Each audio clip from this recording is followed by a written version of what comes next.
What's going on, friends? I'm Coreballs, and today we have a pretty interesting speed building review for y'all. I was at Walmart and I came across the Lego Piranha plant for the very first time. At least in my area, this has been hard to find on shelves, and I was pretty excited when I saw it at Walmart, of all places.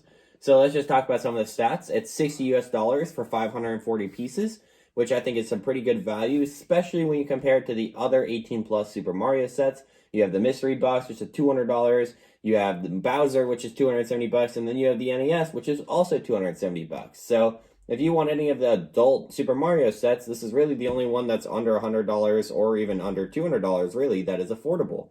So when you talk about that and you just compare it to the other 18 plus Super Mario sets, it's some pretty good value.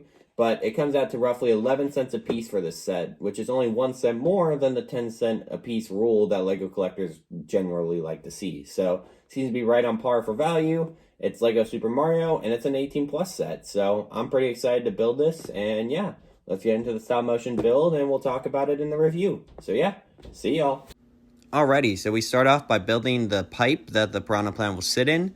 I also couldn't decide whether I should call it a tube, or you could also technically call it a vase because the plant is sitting on it, and it's like, for display, but when you're referencing the games, it's definitely the pipe that the plant would come out of, and yeah. So you can see that it uses a lot of bright green pieces and slopes to achieve the look of it. And when it came together in stop motion, I was really pleased with how it turned out. And now we start building the stem for it. It kind of just sits right there in the middle. And then now we had to build both the leaves. This section was kind of tedious because you had to build two of the same thing at the exact same time.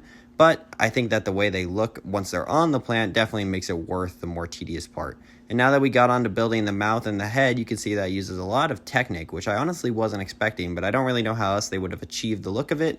And yeah, so now we're adding the top and the bottom to the head. That makes it look very bulbous, and boom. So yeah, let's talk about it more in the review, and I'll see y'all in a second. And the Piranha plant is finished. So at first look, you can see the amazing display value this set comes with. But if you take it out of the stem, which is a cool feature of it, we can kind of take a deeper look at each of the individual parts. So first up, we have the tube. This is built using a lot of studs not on top technique with a lot of these bright green slopes, but it also comes with a secret play feature that drops some 3x3 printed Mario coins.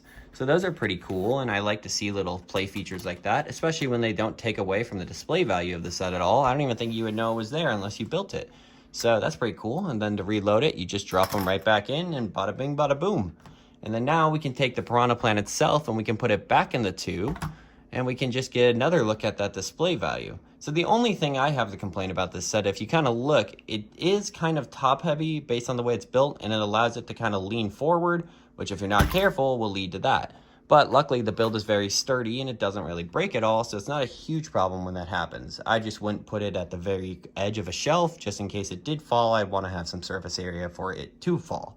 So yeah. Another thing is the mouth is posable, which is very cool. The tongue indicates which side is right. In case you're someone who would maybe accidentally do that, you would be able to tell because the mouth would be on backwards. But overall, it's a really good set, and especially when you compare it to the value of all the other Super Mario 18 Plus sets, I do think that this one falls short a little bit in terms of how cool it is, but also for being $140 cheaper than the next cheapest one. I think it's a pretty good deal. And if you're a Super Mario fan, this would look great on your shelf. Display value is great. It's not massive, so it won't take up a bunch of real estate on your shelf. And overall, I give this set like a 9 out of 10. I really loved it. The build was pretty fun. And yeah, so I hope you guys enjoyed. Leave a like and subscribe, and bye.